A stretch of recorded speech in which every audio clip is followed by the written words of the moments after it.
नमस्कार। जय Shri Ram. Facebook live से जुड़ने वाले सभी मित्रों का मैं पंडित राजन शर्मा हार्दिक अभिनंदन करता हूं, स्वागत करता हूं।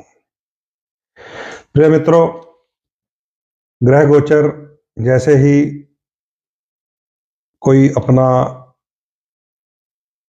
राशि परिवर्तन करते हैं ग्रह, तो मैं आपके साथ अवश्य प्रयास करता हूं कि उस ग्रह की स्थिति को साझा किया जाए और उसका क्या प्रभाव हमारे जीवन पर आता है, आपके साथ ज्योतिषीय गणनाओं को साझा किया जाए। लगभग पिछले कई दिनों से कई ग्रहों में परिवर्तन होता हुआ आ रहा है। जैसा कि आपने शनि ग्रह के विषय में जानकारी हासिल की थी कि 15 नवंबर से शनि ग्रह वक्री से मार्गी हो गए कुंभ राशि में। उसके बाद सूर्य ग्रह राशि परिवर्तन किए थे कि सूर्य देव तुला राशि में नीच थे तो वृश्चिक राशि में प्रवेश कर गए थे। उसके बाद बुध ग्रह की स्थिति मैंने आपको बताई थी कि बुध ग्रह अस्त भी हैं और वक्री भी हैं। और साथ ही मैंने आपसे साझा किया था कि शुक्र महाराज मकर राशि में प्रवेश किए हैं, जो कि एक शुभ राशि होती है शुक्र के लिए। मकर और कुंभ दो राशियों में शुक्र लगभग 2 महीने रहेंगे। इनका भी हमारे जीवन में बड़ा ही शुभ प्रभाव आएगा। तो ये जो गोचर की स्थिति मैं आपके साथ साझी करता रहता हूं, उन लोगों के लिए बहुत इंपॉर्टेंट होती है जिन लोगों की कुंडली में उसी ग्रह की दशा या अंतर्दशा भी हो। जैसे शनिदेव अगर मार्गी हुए हैं, तो अगर आपकी कुंडली में शनिदेव की महादशा हुई तो आपको लाभकारी स्थितियों में ले जाएगी। सूर्यदेव अगर नीच राशि से निकलकर मित्र मंगल के घर में आ गए हैं, आपकी कुंडली में सूर्य की महादशा हुई और सूर्य योग कारक भी हुए, तो आपके लिए सूर्य की ये जो स्थितियां हैं वृश्चिक राशि में या आने वाले अगले महीने में धनु राशि में, वो भी बड़ी सहायक रहेंगी। ऐसे ही बुध ग्रह के विषय में मैंने बताया था कि वक्री भी है और अस्त भी है, बिल्कुल अच्छी स्थिति में नहीं है बुध। तो जिन लोगों के ऊपर बुध की महादशा हुई और बुध उनका शुभ ग्रह हुआ, योग कारक हुआ, जैसे मिथुन का, कन्या का, वृषभ का, तुला का, मकर का, कुंभ का, या फिर सिंह लगन वालों के लिए भी बुध बहुत अच्छा होता है, क्योंकि वो धन स्थान और लाभ स्थान का स्वामी होता है।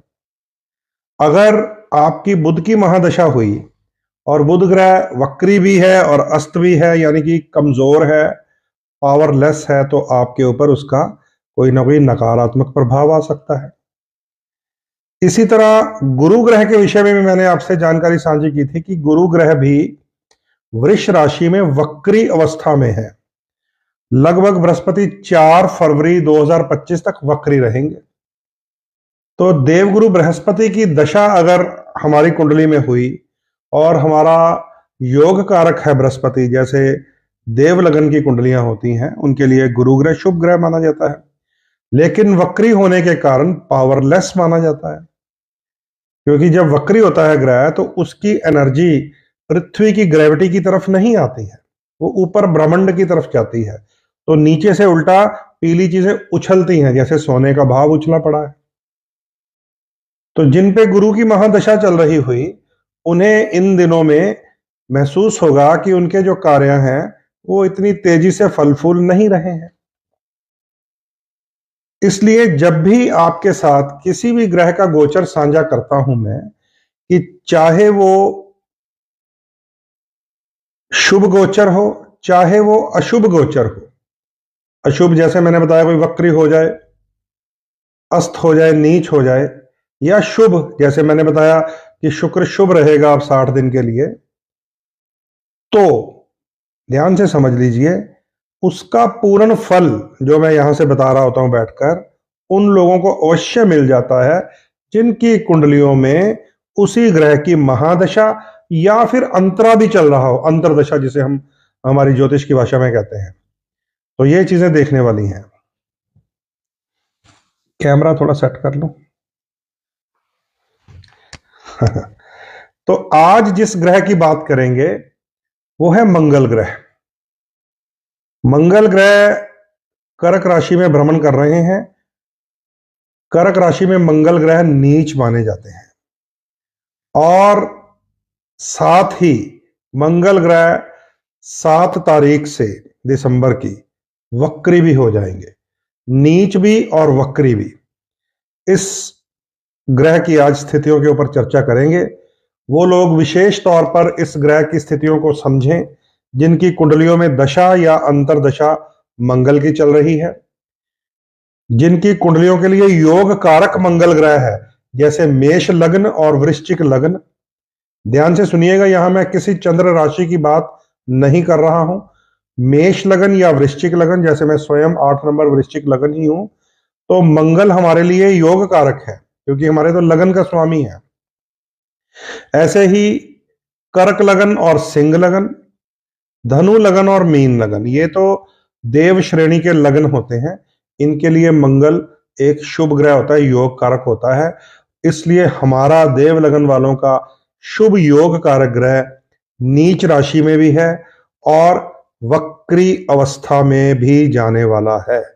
नीच और मंगल वक्री साथ में हो जाए तो ये क्रूरता की पराकाष्ठा हो जाएगी मंगल ग्रह की, क्योंकि मंगल को क्रूर ग्रह की श्रेणी में रखा जाता है। मंगल को युद्ध का सेनापति कहा गया है। सेनापति नीच राशि में और वक्री हो जाए तो समझ लीजिए शत्रु को सतर्क रहना चाहिए।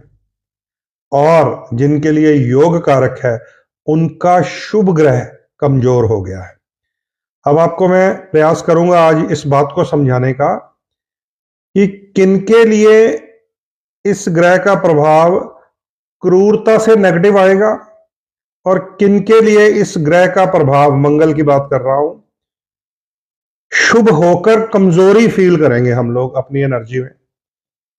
ये दोनों अलग अलग बातें, इसे देव और दैत्य श्रेणी कहते हैं। तो जो लोग इस समय लाइव में जुड़ चुके हैं, आप सबका हार्दिक स्वागत करता हूं। और ऑडियो और वीडियो आपको स्पष्ट सुनाई दे रहा है और दिखाई दे रहा है तो जरूर मुझे अपने कमेंट मैसेज के माध्यम से बताएं। और आप सबका स्वागत भी करते हैं।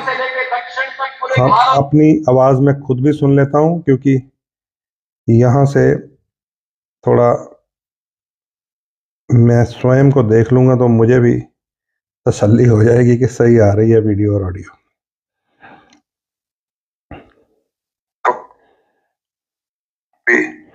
तसल्ली हो जाएगी कि सही आ रही है वीडियो और ऑडियो। बिल्कुल ठीक, मुझे मैं स्पष्ट दिखाई दे रहा हूं और मेरी आवाज भी लगभग सही आई है मुझे। तो सबसे पहले थम्स अप मिला है मुझे कशिश डावर की तरफ से, शुक्रिया। कमल चावला जी राम राम, प्रदीप सद्दी जी, राजन बेदी जी, हार्दिक स्वागत आप सबका। जो लोग इस समय जुड़ चुके हैं लाइव में, क्योंकि नाम अपीयर होने अभी शुरू हो गए हैं। अशोक कुमार एडवोकेट जी, हार्दिक स्वागत। अंजू जोशी जी स्वागत है। मानवी पाठक जी, हार्दिक स्वागत है। जितने भी मित्र बंधु लाइव में जुड़ चुके हैं आप सबका हार्दिक स्वागत है। दीपक जैन जी स्वागत है। तो आज का जो हमारा सब्जेक्ट है मंगल ग्रह के विषय में है। मंगल ग्रह इस समय कर्क राशि में नीच है, तो इसका गोचर मैंने नोट किया हुआ है। आप लोग जो एस्ट्रोलॉजी को एज ए स्टूडेंट या एस्ट्रो लवर इसको समझना चाहते हैं वो नोट भी कर सकते हैं। जितेंद्र पाल सिंह जी धन्यवाद, ऑल ओके लिखा है आपने, शुक्रिया। दीपक जैन जी राधे राधे।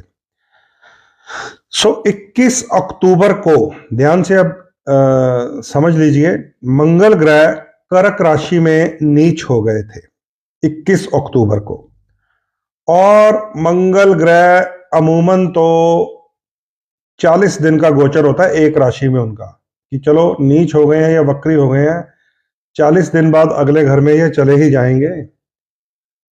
लेकिन इस बार देखिए क्या क्या होने वाला है। इस बीच हमारे साथ है सचिन कश्यप जी, दिनेश सरपाल जी, युवराज ढिल्लों जी, आप सबका स्वागत है। जो लोग इस समय लाइव में जुड़ रहे हैं बहुत बहुत शुक्रिया। मंगल इस बार 40 दिन वाले खेल में नहीं है। मंगल 7 जून 2025 तक 2 राशियों में ही घूमते रहेंगे, कर्क में और मिथुन में। कर्क राशि में नीच होते हैं और मिथुन राशि मंगल की प्रबल शत्रु राशि है, क्योंकि बुध की राशि है। सो मंगल और बुध की बिल्कुल मित्रता नहीं है, इसलिए मेष लगन और वृश्चिक लगन वालों के लिए बुध ही सबसे अधिक नुकसानकारी ग्रह होता है, क्योंकि वो मंगल के लगन है। और बुध ग्रह मेष वालों के लिए छठे घर का भी स्वामी है और वृश्चिक वालों के लिए अष्टम भाव का भी। तो थोड़ा ध्यान से समझ लीजिएगा इस बात को। टिंकू जैन जी स्वागत है। अश्विनी शर्मा जी जुड़े हैं, हार्दिक स्वागत है। अर्चना जी राजपूत आपका स्वागत है। वरिंदर जी कौशिक राम राम जी।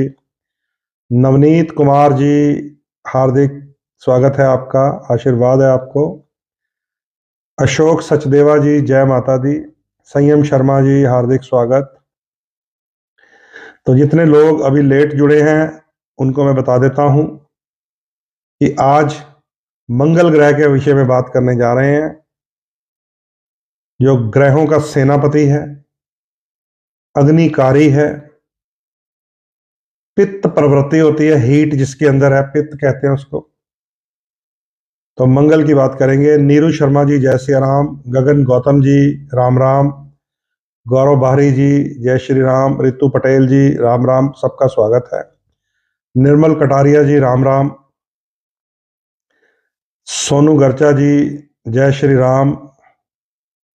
तो आइए साथ साथ ग्रह की बात भी करते हैं। आप सब लोग का स्वागत है जो लोग जुड़ रहे हैं। तो मंगल के बारे में मैंने आपको बता दिया कि नीच भी रहेंगे और वक्री भी रहेंगे। ज्योतिषाचार्य कुलदीप भारद्वाज जी स्वागत है। सिद्धार्थ जी, गुरमीत कौर जी, मनोहर लाल जैन जी, सबका स्वागत है। दोस्तों आप सबका हार्दिक स्वागत है जो लोग इस समय लाइव में जुड़ रहे हैं। सबको बहुत बहुत शुभकामनाएं कि आप लोग इस लाइव में ज्योतिष को सुनने के लिए बैठे हैं एस्ट्रो लवर की तरह। तो संजू शर्मा जी जुड़े हैं, स्वागत है। आइए अब लाइव में चलते हैं, क्योंकि आप सबके नाम अगर मैं लेता रहूंगा तो ये लाइव पूरा नहीं होगा। तो कार्यक्रम की शुरुआत से मैंने आपको बता दिया था किन ग्रहों के विषय में हमारे एपिसोड बन चुके हैं। थोड़ा सा दोबारा दोहरा देता हूं, क्योंकि अभी अभी मैंने देखा सामने 35-40 लोग दिखाई दे रहे हैं। सबसे पहले बात की थी शनि देवता जी की। शनि ग्रह 30 जून से डाउन चल रहे थे, वक्री। अब वो 15 नवंबर से मार्गी हो गए हैं। 135 दिन तो कुंभ राशि में ही रहेंगे, बहुत शुभ योग है। और उससे बाद 2.5 साल मीन राशि में भी जाएंगे, वो और भी सुंदर योग होगा। बहुत सारे लोग ये अफवाह फैला रहे हैं कि मीन में शनि जाएंगे तो दुनिया बदल जाएगी। ऐसा कुछ नहीं होने वाला। मीन में तो गुरुदेव के घर शनि जाएंगे, जिसे गुरु शरण कहा जाता है, कि गुरु की शरण में शनि चले गए हैं। तो अगले 2.5 साल तो शनिदेव एक अवसर देंगे उन लोगों को जिनमें सुधार करने की आवश्यकता है, क्योंकि गुरु के घर में जाकर वो सम हो जाते हैं, गुरु के घर जाकर वो शांत हो जाते हैं। सो एक सुधार का समय होगा 2.5 साल। अगर लोग फिर भी नहीं सुधरे तो उससे अगले 2.5 साल जो 2027-28 वाला ईयर बनेगा, मेष राशि में शनिदेव 30 साल बाद नीच हो जाएंगे। वो होगा संसार में युग परिवर्तन। गोल्डी सबरवाल जुड़े हैं, जय वीर हनुमान, जय श्री राम, हार्दिक स्वागत। तो शनिदेव के बारे में मैंने आपको बता दिया था। 15 नवंबर से शनि मार्गी हो गए हैं। शनिदेव की दशा या अंतरदशा आपकी कुंडली में चल रही हुई और आपके लिए शनिदेव शुभ और योग कारक हुए तो बहुत लाभकारी इन्हीं दिनों में आपकी लाइफ में सेटिंग हो जाएगी। याद रख लीजिए, शनि का ये शुभ गोचर है। इसके बाद 30 साल बाद ऐसा होगा कि शनि अपनी प्रिय कुंभ राशि में मार्गी। बहुत बढ़िया टाइम है, कोई ना कोई एक्शन लेना चाहिए, कोई स्टेप लेना चाहिए। उसके बाद मैंने बात की थी सूर्यदेव की। सूर्यदेव तुला राशि में, जिसे कार्तिक महीना कहते हैं, नीच चल रहे थे, लेकिन वो भी 15-16 दिसंबर को उनका भी जो गोचर जो है उसमें परिवर्तन हुआ। तो ये अब वृश्चिक राशि में है। वृश्चिक राशि में रहेंगे वो 16-17 तारीख तक, जो नवंबर से दिसंबर तक। तो ये भी उनके मित्र का घर है। सूर्य देव जिनके लिए योग कारक हैं, वो भी बहुत शुभ अवस्था में रहेंगे अगर उनकी दशा या अंतरदशा हुई। राजा सुरेंद्र सिंह जी जुड़े हैं, हार्दिक स्वागत है सुरेंद्र जी आपका, बहुत दिनों बाद आज नजर आए हैं। विकास वर्मा जी, शुभ जैन जी। सूर्य के बाद मैंने आपसे बात साझी की थी, शुक्र ग्रह जो कल परसों ही चेंज हुए हैं, मकर राशि में 60 डेज रहेंगे। दो राशियों में 2 महीने, मकर और कुंभ में, इसे बहुत शुभ योग कहा जाता है क्योंकि शुक्र शनि के घर में जाकर अति प्रसन्न और शुभ लाभ देते हैं। तो जिनकी कुंडलियों में शुक्र की महादशा या अंतरदशा भी हुई और योग कारक भी हुआ शुक्र, कुंडली में भी अच्छी स्थिति हुई, तो उनके लिए ये 2 महीने भी शुक्र उन्हें धन से माला माल कर सकते हैं। अगर ओवर एज हो गए हैं, अविवाहित रह गए थे, तो इन दिनों में आपको प्रयास कर लेना चाहिए। शुक्र शुभ है तो विवाह की स्थितियां अच्छी बन जाती हैं। साथ ही मैंने आपको बताया था बुध ग्रह के विषय में। बुध इस समय वक्री भी है और अस्त भी है, यह स्थिति अच्छी नहीं है, खासकर उन लोगों के लिए जिनके लिए बुध योग कारक होते हैं, जैसे मिथुन और कन्या लगन के तो स्वामी बुध हैं। वृषभ और तुला, मकर और कुंभ, ये दैत्य श्रेणी के ग्रुप में आती हैं लगन की राशियां। इनके लिए त्रिकोणपति बुध वक्री भी हैं और अस्त भी हैं, इसे शुभ नहीं माना जाता। अगर बुध की दशा या अंतरदशा भी हुई तो समझ लीजिए ये अभी आपके लिए रुकावट भरा समय रहेगा। ऐसे ही बात करते करते आज जिस ग्रह के ऊपर बात कर रहे हैं वो है मंगल। ये सारा एपिसोड मैंने डबल बोल दिया।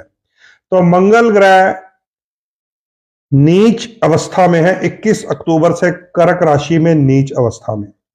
मंगल वैसे तो 40 दिन के लिए एक राशि में रहते हैं, लेकिन इस बार कभी वक्री होंगे, कभी मार्गी, फिर वक्री, फिर मार्गी, 2 राशियों में ही 7 जून तक भ्रमण करेंगे और इन दोनों राशियों में मंगल का फल शुभ नहीं है।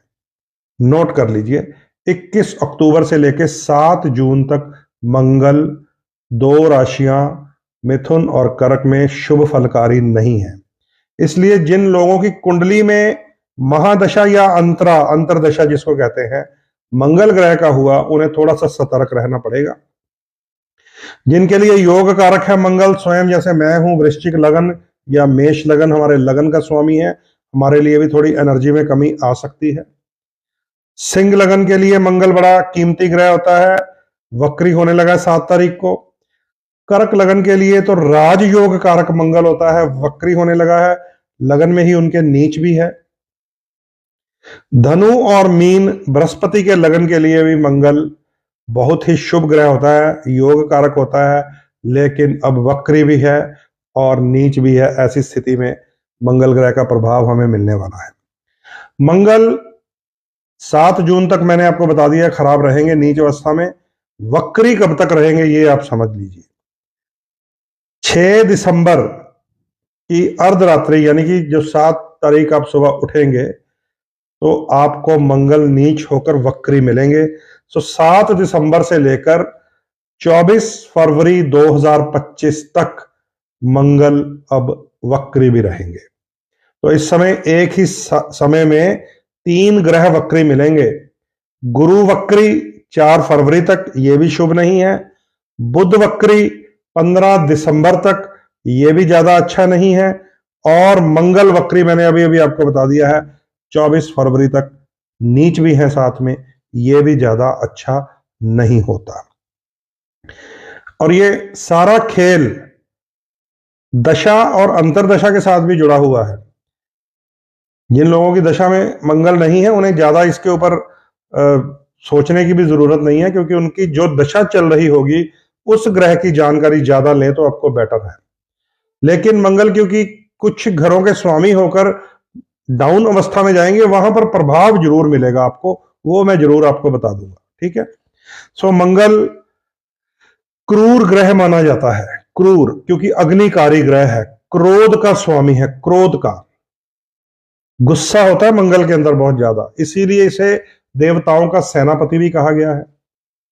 और जो कार्तिकेय जी हैं, ध्यान से समझ लीजिए, कार्तिकेय भगवान शिव के पुत्र का नाम है। असली पुत्र का नाम, क्योंकि जो गणेश जी हैं वो एक रॉबर्ट हैं। आपको पता है कैसे गणेश जी का उत्पन्न हुआ था? तो वो गणेश जी तो शिव जी और मां पार्वती के विवाह में भी थे, उन्हें महागणेश कहा जाता है। लेकिन जो इन गणेश जी की बात हो रही है, वो जो आपके सामने दिखाई दे रहे हैं, वो तो उबटन से तैयार किए हुए एक रॉबर्ट थे। आज के युग में जो रॉबर्ट की थ्योरी है वो वही है। आज के युग में जो सर्जरी की थ्योरी है वो वही है। ये उनके मस्तक पे हाथी का सर लगाया था भोलेनाथ ने, वो वही है। ये बहुत लंबा विषय है, भटक जाएगा मेरा मंगल ग्रह का विषय, तो उस पे रहते हूं। मंगल कार्तिकेय को कहा गया है। अयप्पा स्वामी जो दक्षिण में जिनके सबसे अधिक मंदिर हैं, अयप्पा, कार्तिकेय जी, गणपति भगवान, ये दोनों शिव के पुत्र हैं। लेकिन मंगल जो है, मंगल ध्यान से समझें, उनका संबंध कार्तिकेय जी के साथ है। केतु का संबंध गणेश जी के साथ है। जब भी हमें केतु के उपाय करने होते हैं तो हम गणपति बप्पा जी को प्रणाम करवाते हैं लोगों से उपाय के तौर पे। और जब भी हमें मंगल के उपाय करने होते हैं तो शिव परिवार में जब आप देखेंगे जल चढ़ाते हैं तो वहां कार्तिकेय भी होते हैं। उनके ऊपर जब जल अभिषेक किया जाता है तो समझ लीजिए नीच मंगल का वो भी एक उपाय अपने आप हो जाता है। सो मंगल का जो रूप है वो बजरंग बली में भी है। हनुमान जी को भी मंगल का ही सूचक या कारक माना जाता है। हनुमान जी के अंदर जो लाल रंग की शक्ति है, जो बल है, उनके लिए तो दोहा भी लिखा है तुलसी बाबा ने, लाल देह लाली लसे अरुवर लाल लंगूर, वज्र देह दानव दलन जय जय जय कपिसूर। तो लाल देह मंगल से मिली है उन्हें। माता सीता की बिंदी के लाल सिंदूर से उन्हें लाल देह मिली है। ये कथा आप सब जानते ही हैं। तो आज भी भक्त बड़े प्रेम से मंगलवार को हनुमान जी की जो प्रतिमा है उसके ऊपर लाल सिंदूर का लेप करते हैं। और जिनके लिए तो योग कारक होता है मंगल, जैसे मेष और वृश्चिक हम लोगों के लिए, सिंह के लिए, कर्क के लिए, धनु और मीन के लिए, हम लोगों के लिए मंगल योग कारक है। तो हम तो बड़े प्यार से श्रद्धा से हनुमान जी की प्रतिमा को लाल लेप करते हैं। उससे भी इस मंगल ग्रह की जो वक्री अवस्था या नीच अवस्था में परेशानी आती है दूर होती है हमारे लिए।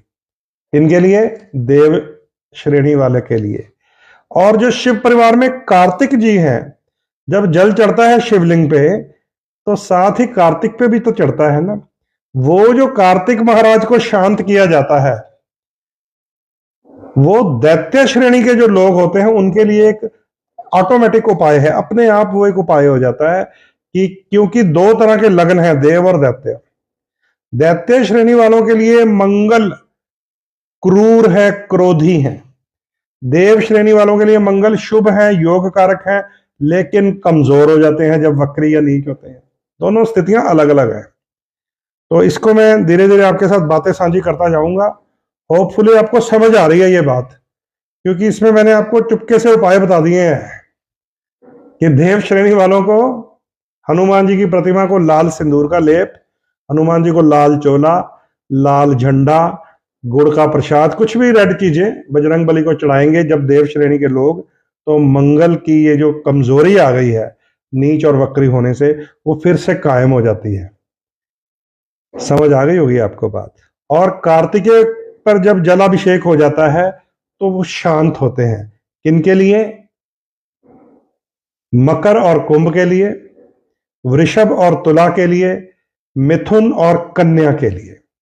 सो बहुत सारी ऐसी बातें हैं जो ज्योतिषीय जब हम चर्चाएं करते हैं उनमें खोल के बताते हैं हम। जबकि मैंने देखा कि ये बातें आज तक कोई किसी को बताता ही नहीं है।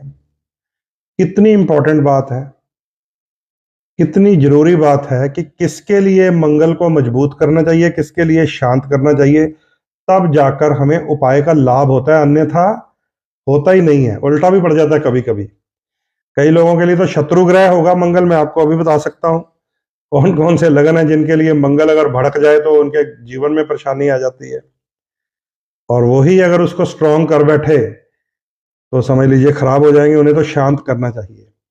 तो ये थ्योरी अगर आप समझ रहे हैं, टिंकू जी ने बोला है कि यस वो समझ रहे हैं, तो आई होप कि सारे समझ लें इस बात को, ताकि उपाय से आपको तभी लाभ मिलेगा, अन्यथा नहीं मिलेगा। मेरे पास आप जब पर्सनली आकर बैठते हैं, मैं तो फिर आपको सब चार्ट बना के दे ही देता हूं कि ये कलर आपके लिए शुभ है, ये कलर अशुभ है, इनकी डोनेशन करनी है, इन ग्रहों को शुभ भगवान को अर्पित करना है। ये मैं तो पर्सनली आपको व्हाट्सएप मैसेज के माध्यम से भी भेज देता हूं, और जो मिलते हैं मुझे उन्हें भी बता ही देता हूं। पर मैं देखता हूं ऐसे ऑनलाइन खोलकर कोई बताता ही नहीं है, जबकि ये बातें बहुत जरूरी हैं। इन बातों का हम सब सनातनियों को पता होना चाहिए।